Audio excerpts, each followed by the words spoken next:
Okay, what is the last thing that you people have written down in your notebooks?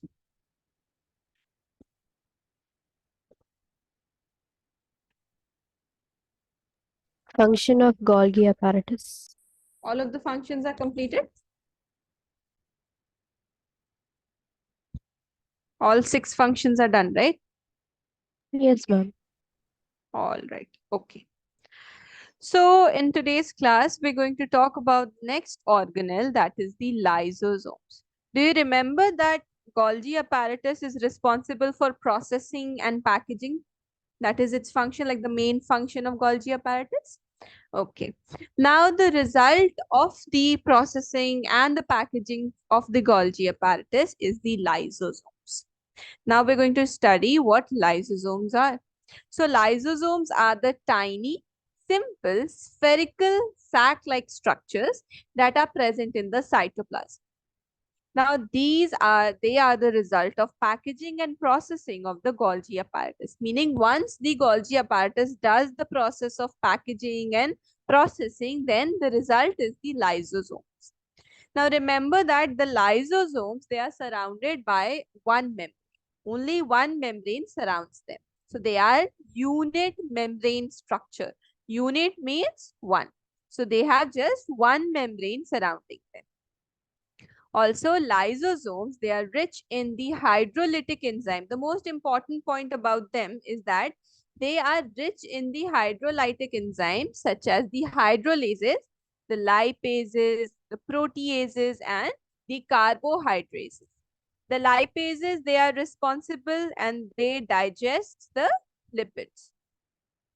They are responsible for the digestion of the lipids. Then what do you think the proteases are responsible for?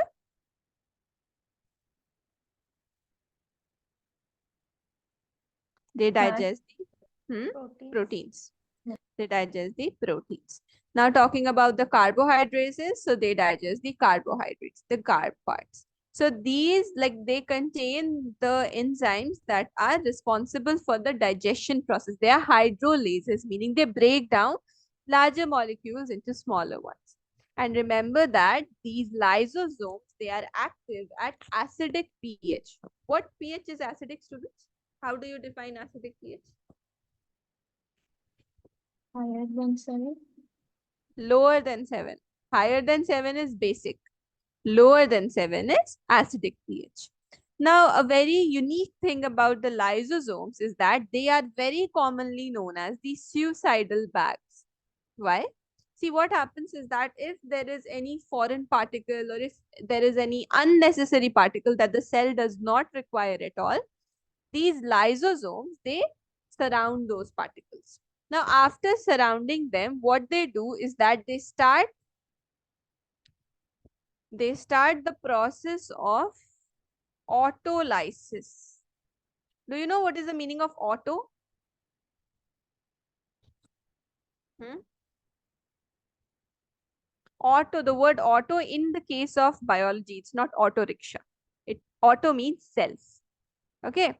So autolysis or auto digestion, they engulf the unused or the unnecessary particles of the cell, and what they do is that they do the process of autolysis. Autolysis means self breakdown.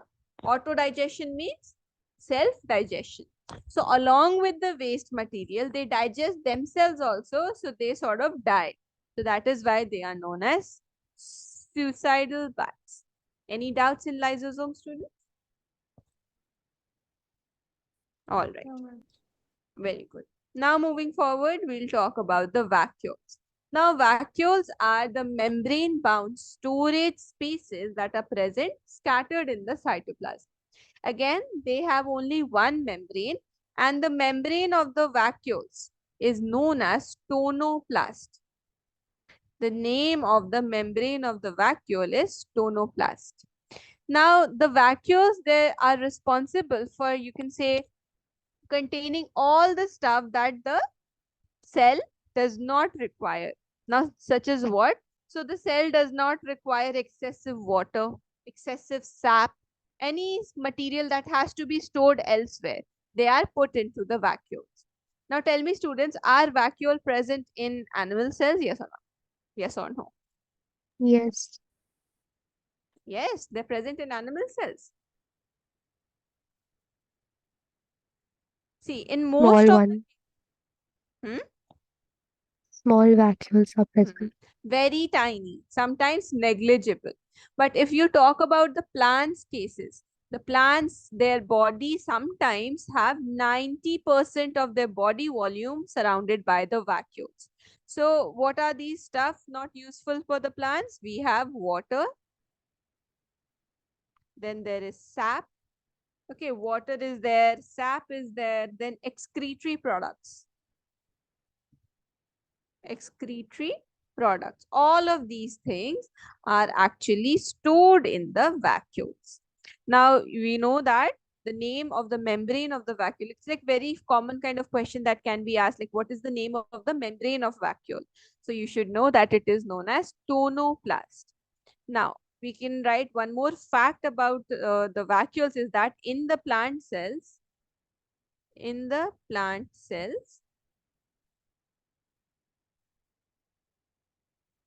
vacuoles occupy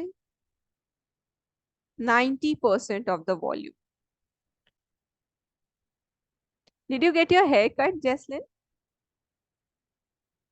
Yes, ma'am. You're looking very nice. Thank All right. So in the plant cells, the vacuole, they occupy 90% of the volume of the cell. Meaning, if this is the cell, let's just say that this is the plant cell. So sometimes the vacuoles are so huge that they would occupy maximum percentage of the plant cell.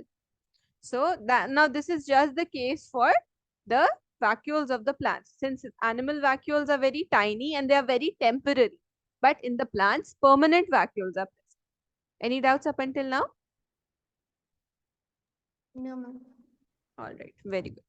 Now talking about the different types of vacuoles. Now vacuoles on a larger level, they are of three basic types. Contractile vacuoles, then there is food vacuoles, and then there is gas vacuoles. So we're going to see the various kinds of vacuoles. Also, how are your summer vacations going on, students? Good. Your vacation has not yet started, Jesslyn, isn't it? How sad is that? Still, when is it going to start though? Next Tuesday. Next Tuesday. Oh, still a long time. And what about Zainab? How are your vacations going? Good, ma'am. Good. Okay, what about you, Jobita? Ma'am, we are having half yearly now next Thursday. So sad. And this is your holiday time period going on. Yes, ma'am. Oh, that's so sad. This is the worst part about having holidays. Like, once the holidays are over, you have to take tests. Worst part about it. It like steals the fun from the holidays, isn't it? Yes, ma'am.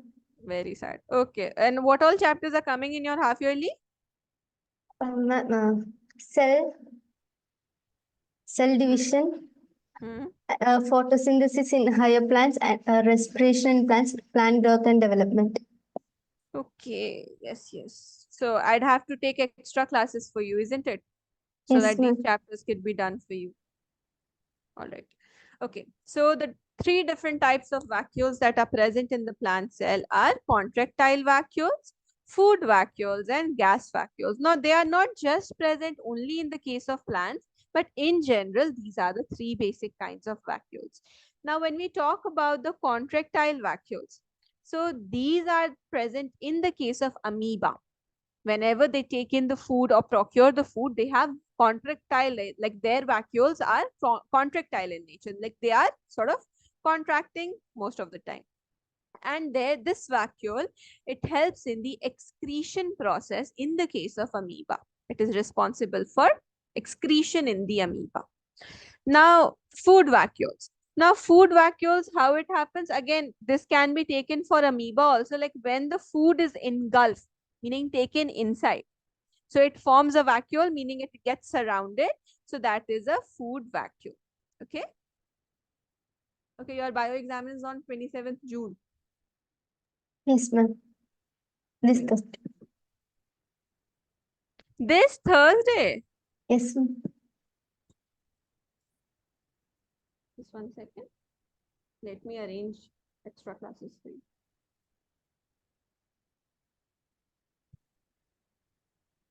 Just 1 second, students.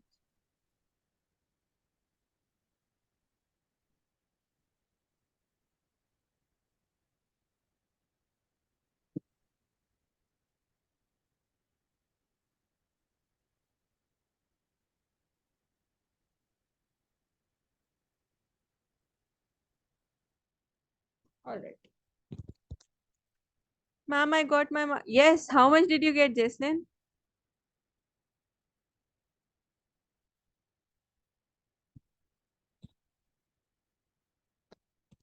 Very good. Very good. Very nice. Like this is so crazy. One more of my student got exactly the same marks. Wow. And where did you get your marks cut? Ma'am, there was one question which was two marker. Hmm. It was the pigments in plastids are interchangeable. I Hmm. wrote all the points, but I didn't write the correct spelling of the carotenoid, and I lost the entire answer. So your marks got cut because you did not write the correct spelling. Yes, ma'am. I wanted to ask for more marks, but then ma'am was cutting everyone else's mark when they were asking, so I got scared. See, if the teacher cut your marks for spelling, then that is very wrong. Like cutting that many marks for spelling is not acceptable. So not acceptable. But okay, if you wrote your answer nicely, Yeah, I could have gotten marks for the answer, but then did they show you the paper, the corrected paper? yes, ma'am. Yeah, that's so sad. Why do they cut 2 marks for wrong spelling? I would never do that. I do very strict checking. I would never cut marks for this thing. This is wrong. What did you write instead of carotenoids? What could have you written? Carrot to clean. Carrot? What? I wrote the instead of N, I wrote K. Oh, instead of C, you wrote K. Oh, a little bit understandable. A little bit. Only a little. Okay. Zainab, really? Your teachers cut marks for spelling mistakes? This is not a spelling examination. This is not a spelling bee biology. Like, I understand that, okay, it has to be correct spelling, but it makes no sense to cut marks for spellings. Jobita, switch on your camera.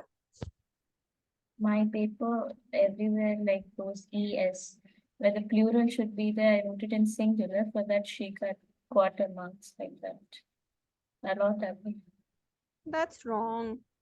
But still, students, now you people know how your teacher corrects your paper, right? So be careful of your spellings while you're, like learning your answers and stuff.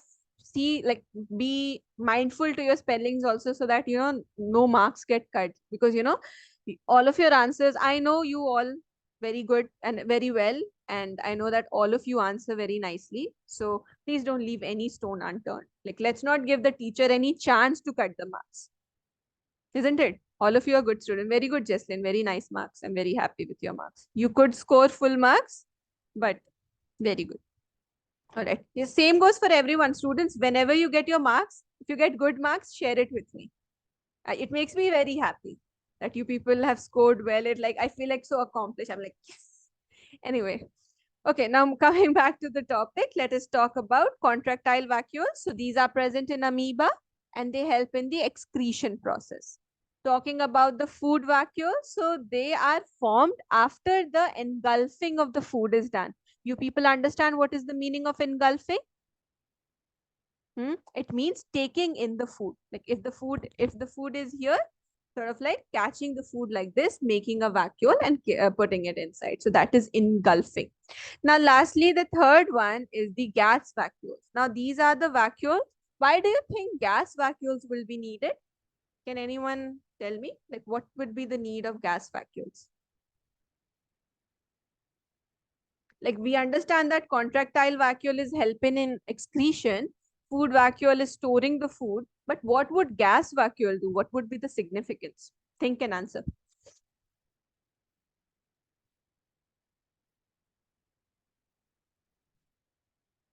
Hmm? Anyone? Sabiha, are you there in the class?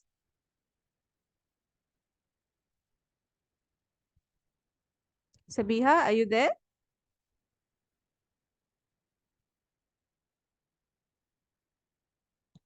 You can't still turn on your video. Are you back from India or are you still in India?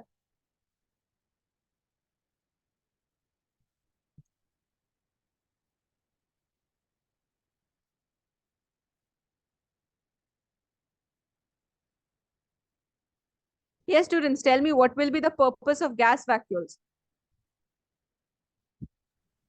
Gaseous exchange. Gaseous exchange. Good thought, but no. See, what happens for all those organisms that are aquatic, right?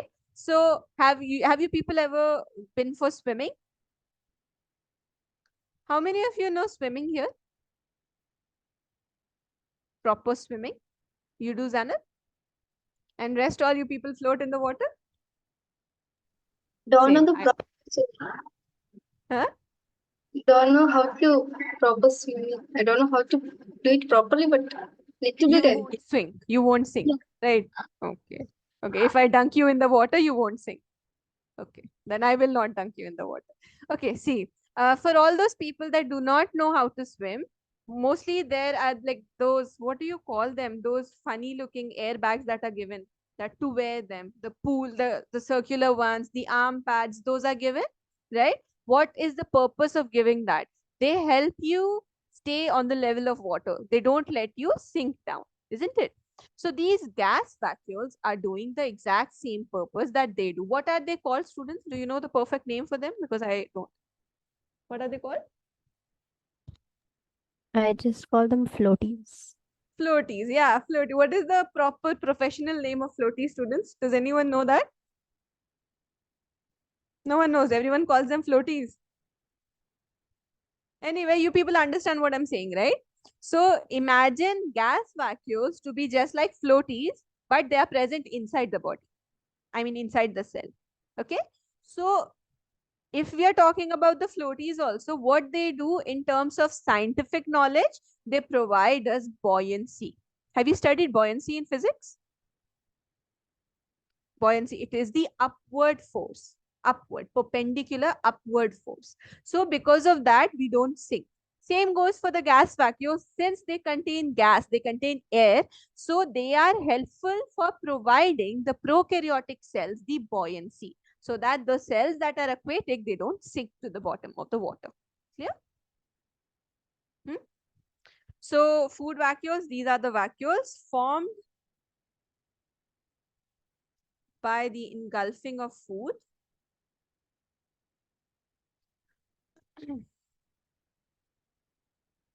And then talking about the gas vacuoles, so we'll write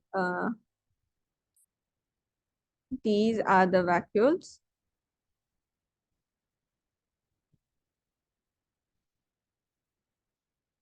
present in prokaryotes. Present in which all organism comes under prokaryote, students?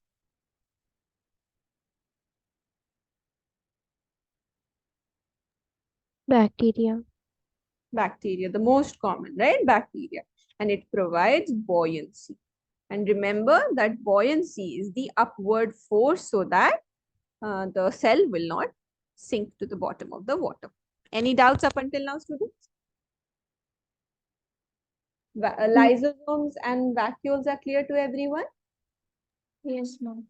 Okay. Now we are moving on to the one of the most interesting cell organelle that is present in the eukaryote, and that is the mitochondria. Everyone knows the common name of mitochondria? What is the nickname of mitochondria? Powerhouse of the cell. Powerhouse of the cell. Everyone knows this. No matter whom you talk about, every single person knows this, right? So we call mitochondria as the powerhouse of the cell. Now, why is it known as the powerhouse of the cell? It's because mitochondria is responsible for the synthesis of ATP, right? As it synthesizes. And what is ATP, students? Adenosine triphosphate. But what is it? What is the purpose of ATP? Generates energy. Very good. It is the energy currency of the cell, right? So it generates energy. And since mitochondria is producing ATP, so this is the powerhouse of the cell. Any doubts up until now? I don't know what's with my screen. It does not minimize. Okay, now see. Mitochondria it comes in a variety of shapes and sizes. Most common shape of mitochondria is the sausage shape. The most common shape is sausage shape. It can come in a racket shape also. It can come in a discoid shape also. So the shape of mitochondria varies a lot, but the most common shape is the sausage shape or cylindrical. Now see, again, you can say a little extra knowledge about mitochondria. You know that to visualize the organelles under the microscope, we require stains. Do you people know some of the names of the stain? Hmm? Anyone knows any? Like you can name one stain also.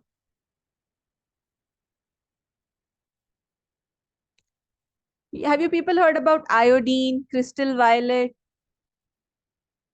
cotton blue? So all of these are the various names of the stains that are used to stain the cells. For mitochondria, there is a unique stain which is known as Janus green. So we use that stain whenever we want to visualize mitochondria. Clear? So now talking about the mitochondria. So mitochondria are cylindrical. They are cylindrical or sausage shaped.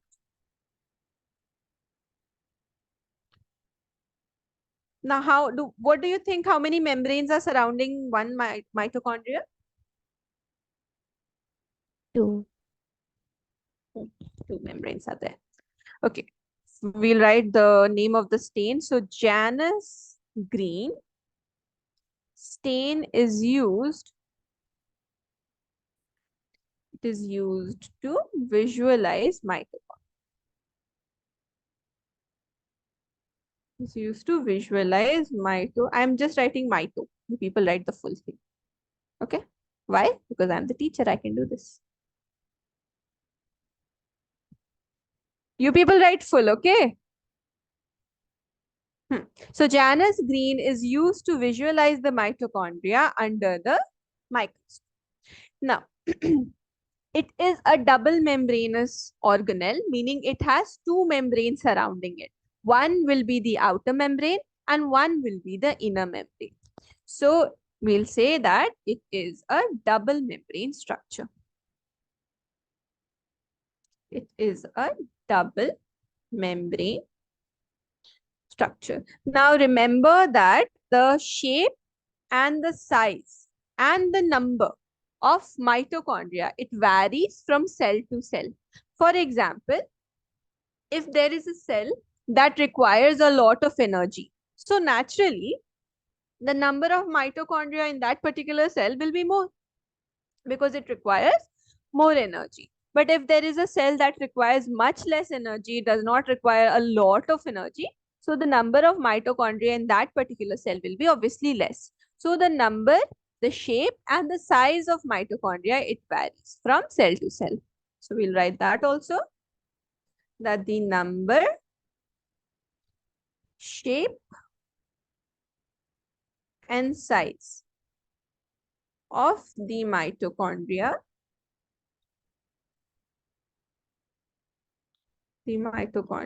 varies from cell to cell. Any doubts up until now? No, ma'am. Okay, now see. in terms of the dimensions of mitochondria, the mitochondria length, it varies from 1 to 4.1 micrometer in terms of its length. And it can also, again, depending on the cell size, if the cell is larger, so the mitochondria will naturally be larger. And again, the number also depends on the amount of work which is requiring the energy. Okay, now you people note down till here, then we'll move forward. Also, please don't switch off your videos today, okay? Ma'am, can you show the functions of Golgi apparatus after the Mhm. fourth point? I couldn't note fast. Okay, you can note down. Whoever has like not noted down, you can.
Done, ma'am.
Ma'am, can you scroll down?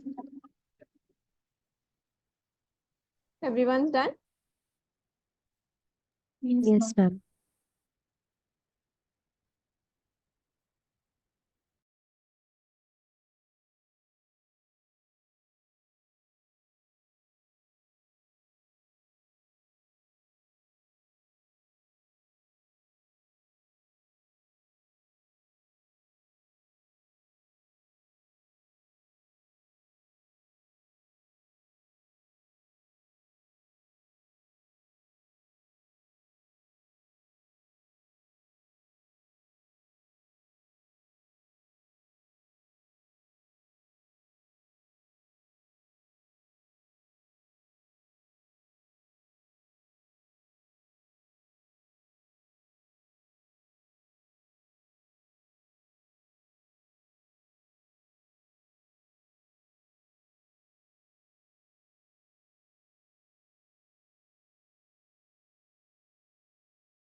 Ma'am, can you scroll down?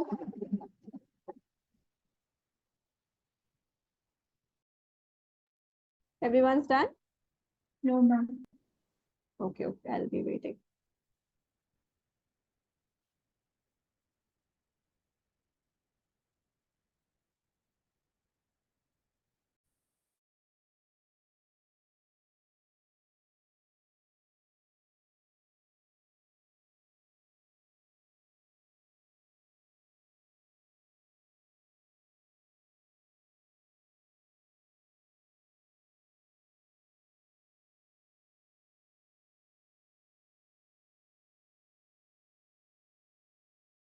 Done, ma'am.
Can students? No, ma'am. Okay, okay.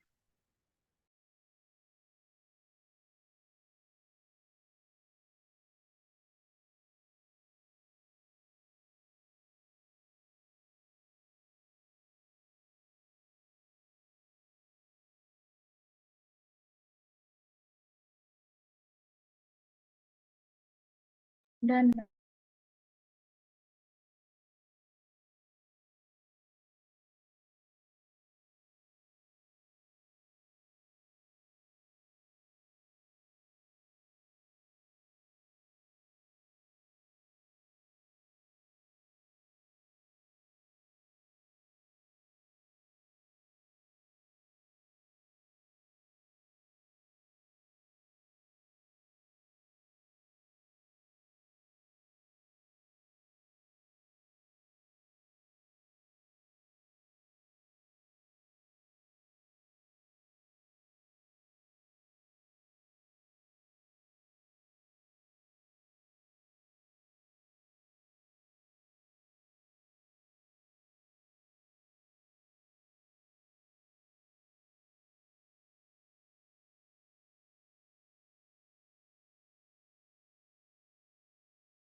Done, ma'am.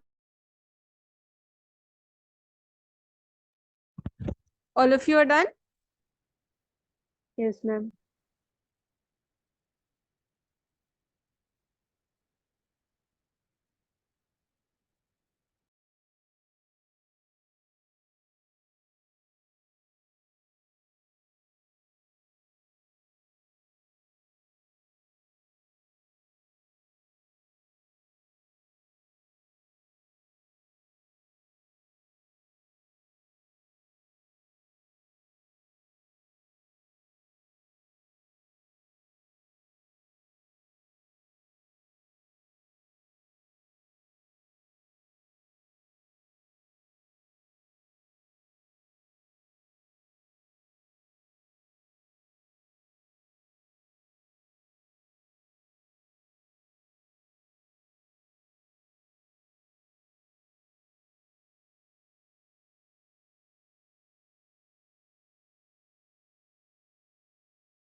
Ma'am, Noted, is ma'am.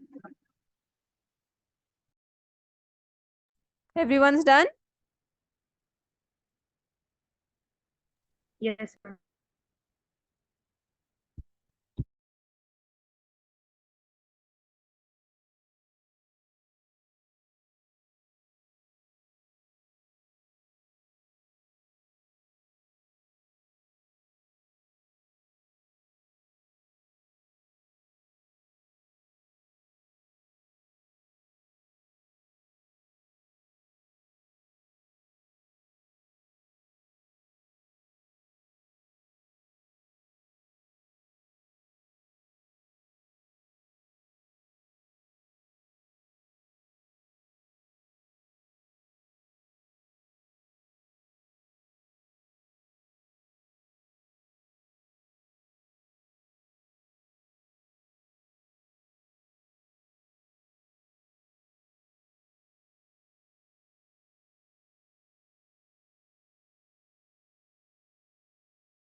Noted.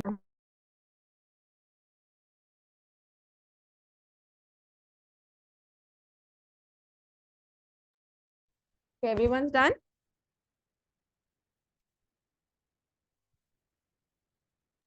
No, ma'am. Okay, I'm waiting.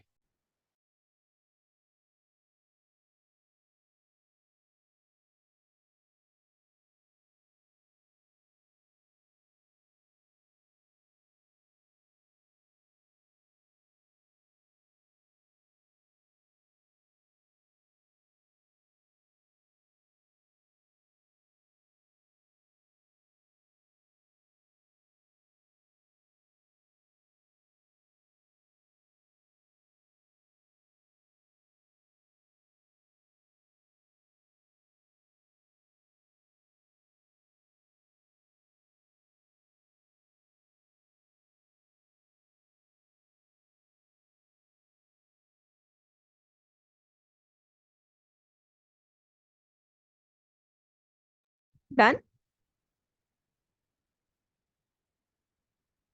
Yes, ma'am.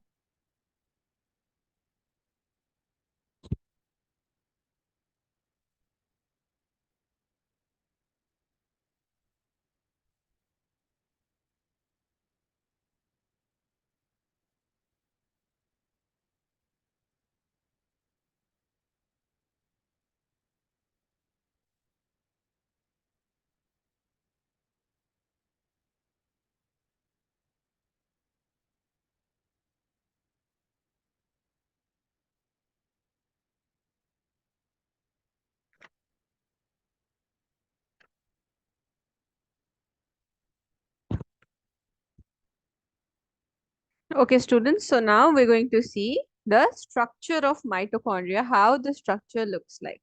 Now, as I told you in the beginning only, that mitochondria is a double membrane structure. It has two membranes surrounding it. Now, the membranes that surround the mitochondria, one is the outer membrane. So, two membranes are there. Amongst them, one is the outer membrane and one is the inner membrane. So, two membranes are there. Now, what happens is that the outer membrane is very smooth and continuous, whereas the inner membrane, it is sort of like this. See, this is the outer membrane. It is smooth and it is continuous. Now, when we talk about the inner membrane, so it starts forming folds like this. So, the inner membrane forms folds, whereas the outer membrane, it is continuous and smooth. So this is the difference in between the outer and the inner membrane. Apart from that, what happens is that the part, or you can say these infoldings that are there, these are the foldings that are present, that are formed by the inner membrane. These are known as the cristae. Many a times this is also asked, like, what are the infoldings of the inner membrane of mitochondria called as? So you should know that they are called as the cristae. So when we talk about the outer membrane of the mitochondria, so the outer membrane of the mitochondria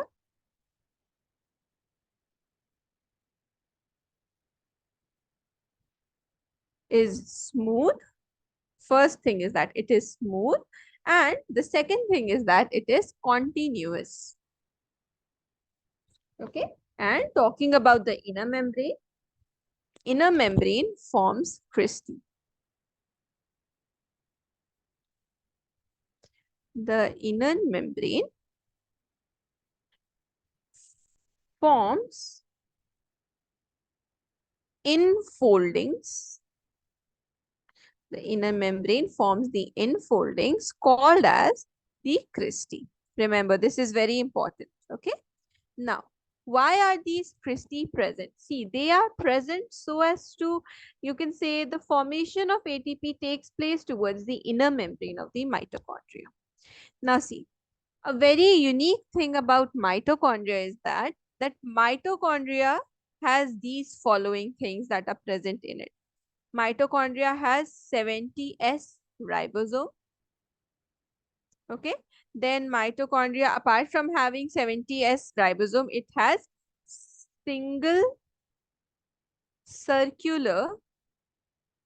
single circular double-stranded DNA. So these two things, like we know that a cell has ribosomes, right? If we are talking about a eukaryotic cell, so a eukaryotic cell has 80S ribosome. If we are talking about the prokaryotic cell, so the prokaryotic cell has a 70S ribosome. But right now we are not talking about a cell. We're talking about a cell organelle. So here the unique thing is that 70S ribosome and uh, double-stranded DNA. These are the two structures that are present in mitochondria. Isn't it unique? Normally, these are the structures that are supposed to be present in the cell, but these are present in the cell organelle. Now, because of the presence of these structures in the mitochondria is known as semi-autonomous. Because of the presence of above thing, presence of 70S ribosomes, and apart from that, the double-stranded DNA. Because of the presence of these, the mitochondria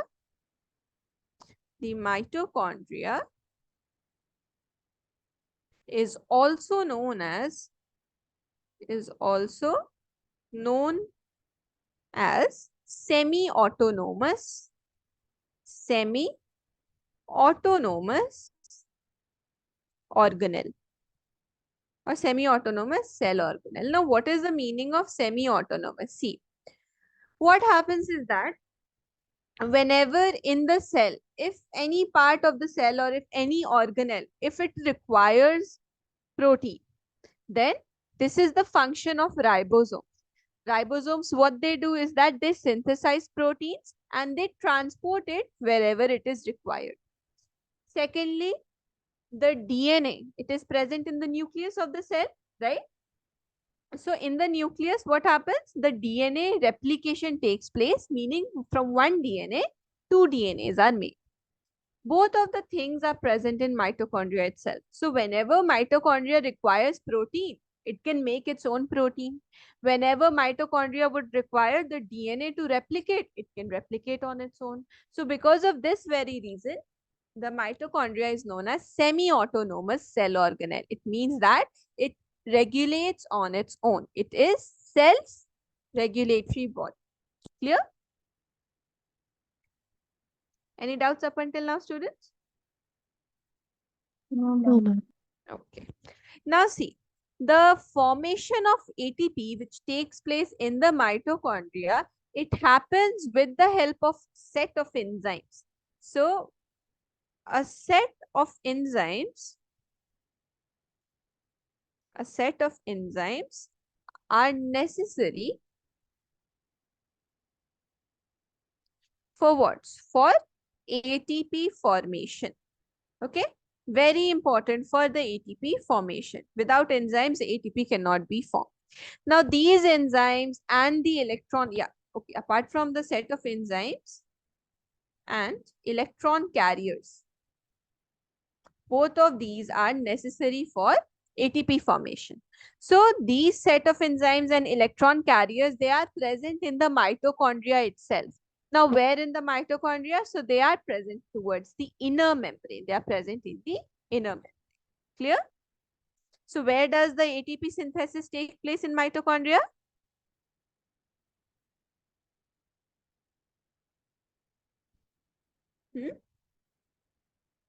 Where does the ATP synthesis take place in mitochondria? DNA membrane. In the inner membrane. This is where, because this is the place where all the enzymes and all the electron carriers are present. This much is clear to everyone? Any doubts Yes, up until now? no, ma'am. Okay. Now see, if you look closely at the diagram or if you look closely at the structure of one cristae, okay, one crista. So if this is Imagine that I've drawn just one of it. Like we had drawn it like this. We are just looking at one of it. Okay. Now, when you look at one of it, you will find that this thing is actually surrounded by sort of structures that look like bulbs, like this. Okay. Bulb like looking structures. These are of prime importance in terms of ATP synthesis. Now, what are these structures? First of all, we label it as the crista. This is the singular crista. Now, these bulb-like structures, they are the structures of F0 F1 particle. They are also known as the, you can say, the oxysome and stuff, but we'll say that these structures, these are the F0 F1 particles. Now, these are very important in terms of the ATP synthesis. But remember that we'll talk about this ATP synthesis more in that chapter. Respiration. You have that chapter, respiration in plants, right? In that chapter, there is a detailed part of how the ATP synthesis takes place. Okay. Up until now, do you people have any doubts? All of the things are clear to everyone? Yes, ma'am. All right. Now moving forward, let us see what are the functions of mitochondria. You know, in this chapter, mostly the kinds of questions that you people are going to come across is like they'll tell you the name of one cell organelle, then they'll ask you to write its properties along with its function. Sometimes they'll even ask you to draw the diagram as well. Okay, so be prepared for that. All right, now mitochondria. Okay, some of the very important points. You just learn it as it is. Okay, so they are the excellent site of aerobic respiration, meaning all the respiration that takes place in the, what is aerobic respiration, students? In the presence of Presence of oxygen. oxygen. Very good. Aerobic respiration is the kind of respiration that takes place in the presence of oxygen. So aerobic respiration takes place actually in the mitochondria. Okay, it is the main site of aerobic respiration. They are the main site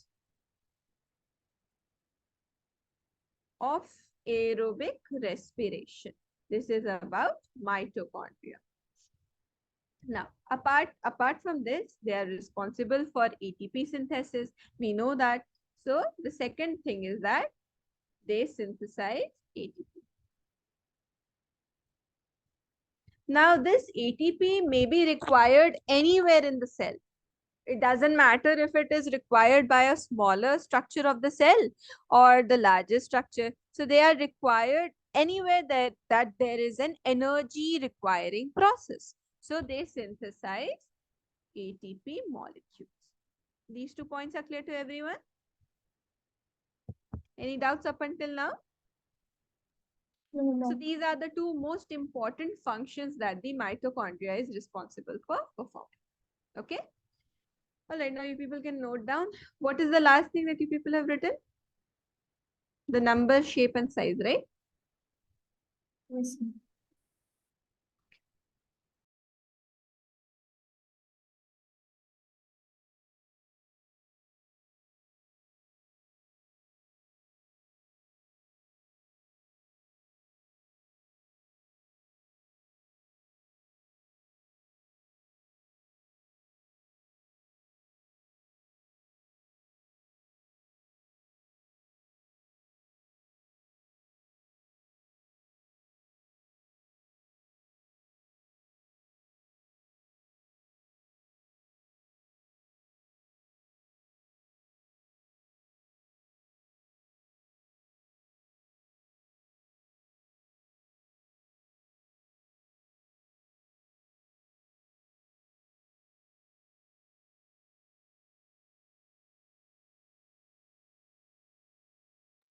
Done, ma'am.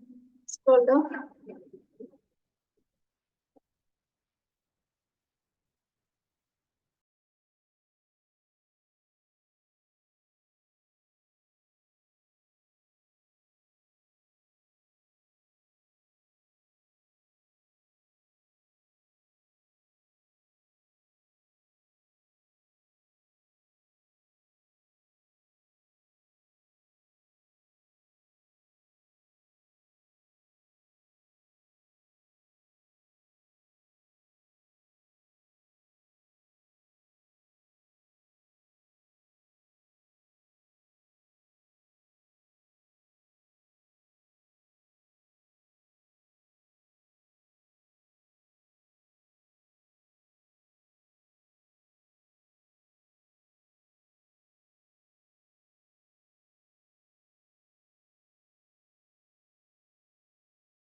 Ma'am, can you scroll down?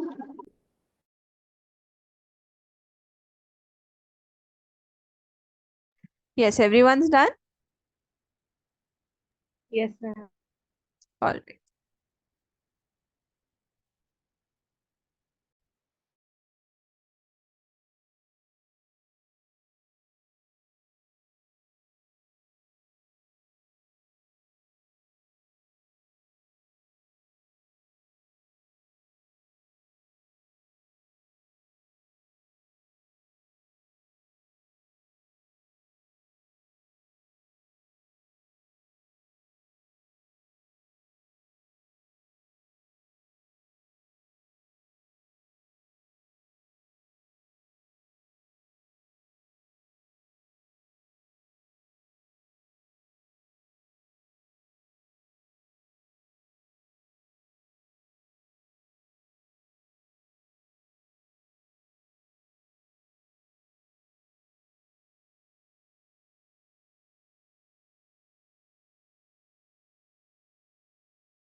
Ma'am, can you scroll down? Yes, everyone's done? Yes.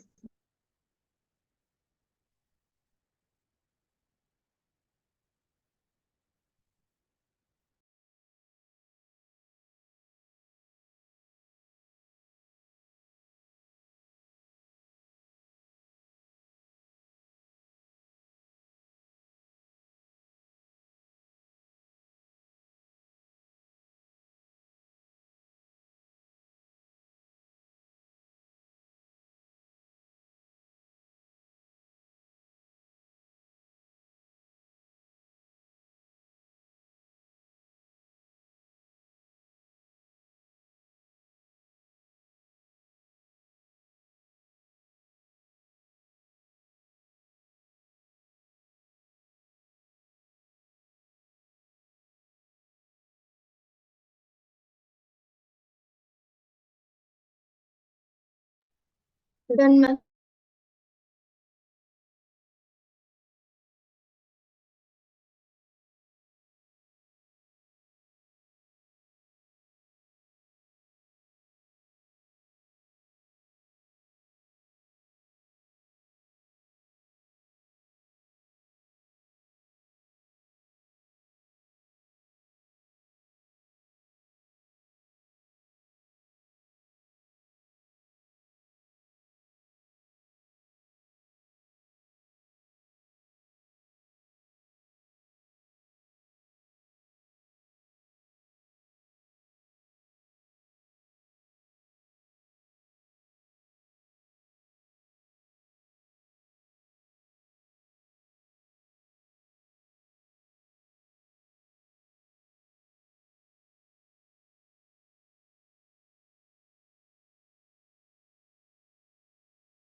Done, ma'am. Everyone's done? No, ma'am. Okay, I'm waiting.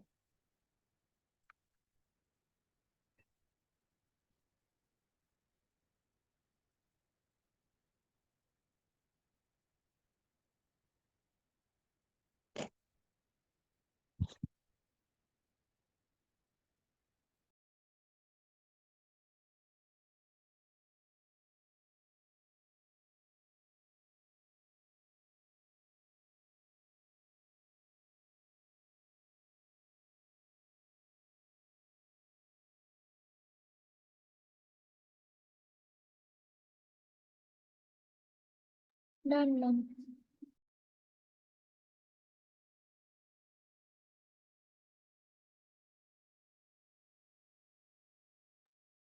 Done, students?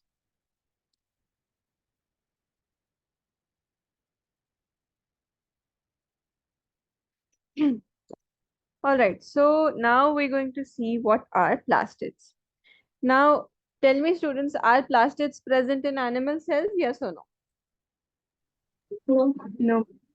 No. Very good. Okay. So, see, the plastids, they are again the double membranous structure and they are found in all the plant cells and in the euglenoids. You people remember euglenoids? So, they are found in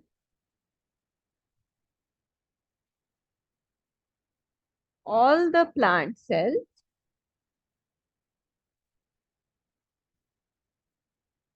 and euglenoids.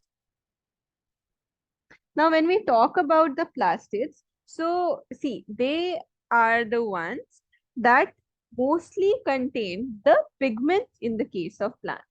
Okay, and they are easily observable under the microscope. They are easily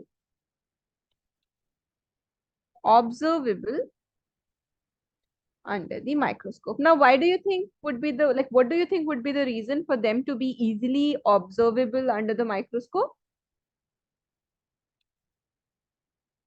Hmm?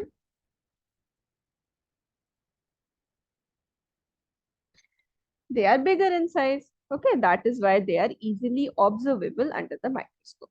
Now, talking about the different types of plastids. Now, plastids are of variety of types. So, the plastids, they are majorly of three types. Okay, the major types of plastic. The first one is leucoplasts. Leucoplasts. After leucoplast, there is chromoplast. Okay, there is chromoplast. And then the third one is the chloroplast. Which one contains chlorophyll, students? Out of these three? Chloro. Chloro, very. Now, when we talk about the leucoplast, so these are the colorless plastids. So we'll first talk about the leucoplast.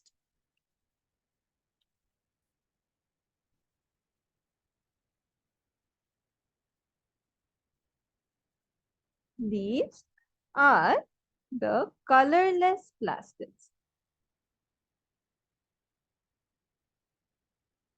Okay, meaning there are like literally no color present in the leucoplast. Now they are obviously non-green and they store nutrients. So since they do not have any color, they are responsible. They are responsible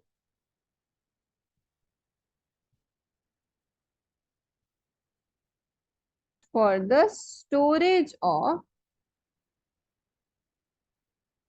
nutrients. Now, furthermore, the leucoplasts, they are of three special types, depending upon what they store. So, leucoplasts, they are of three types. The first one is amyloplast. Okay, amyloplast is a kind of leucoplast. Then there is elioplast. Elioplast, and then there is alluroplast.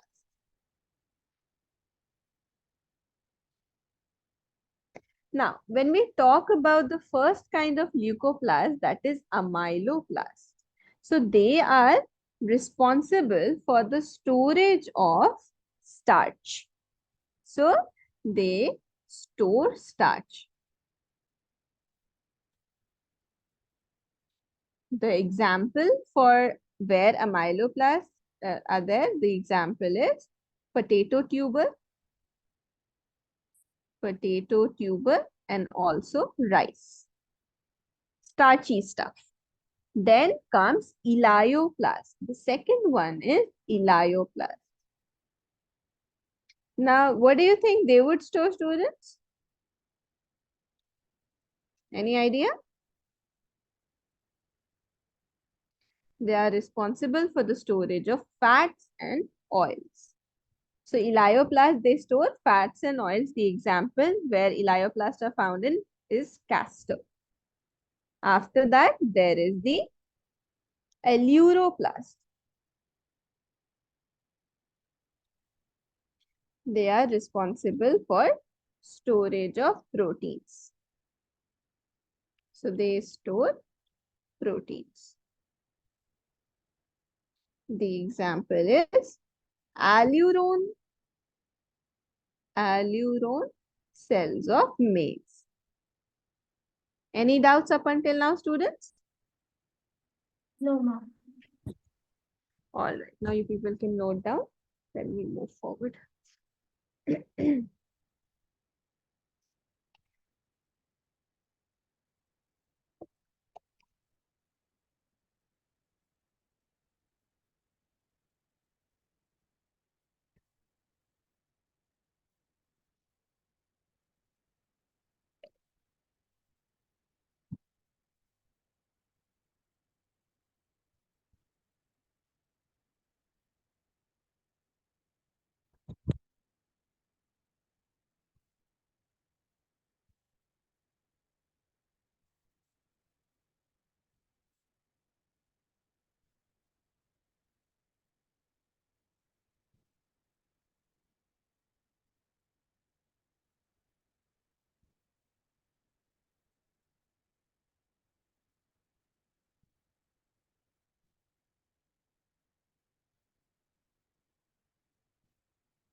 Ma'am, can you scroll it down?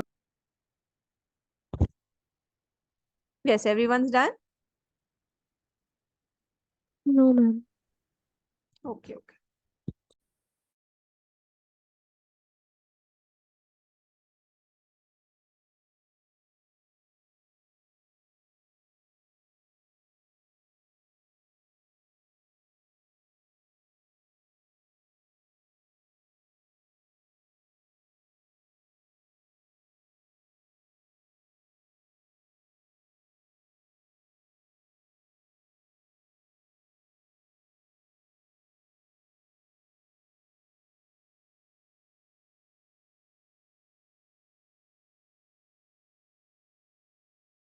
Done, ma'am.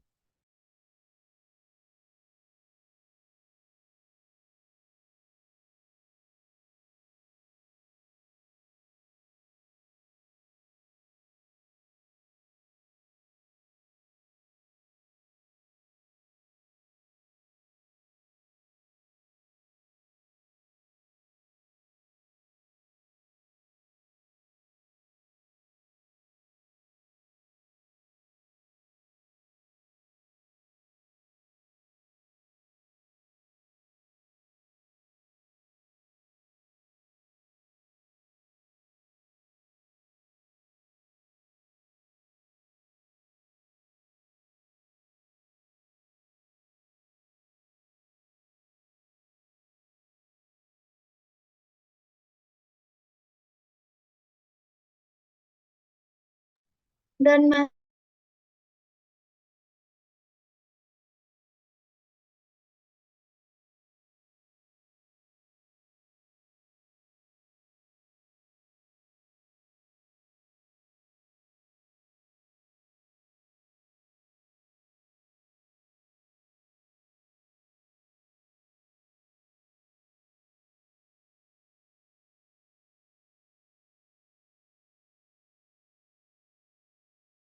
Everyone's done? Yes, ma'am.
Done, ma'am.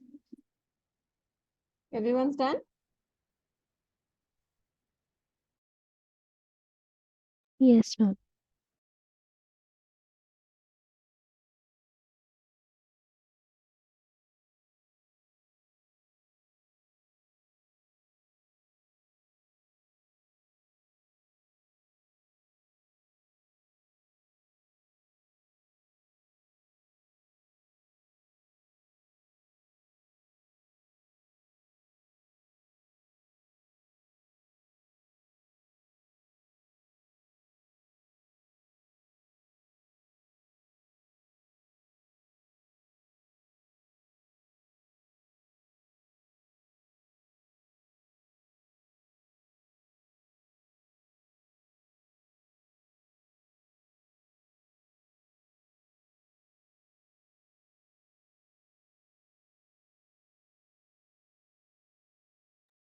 Done.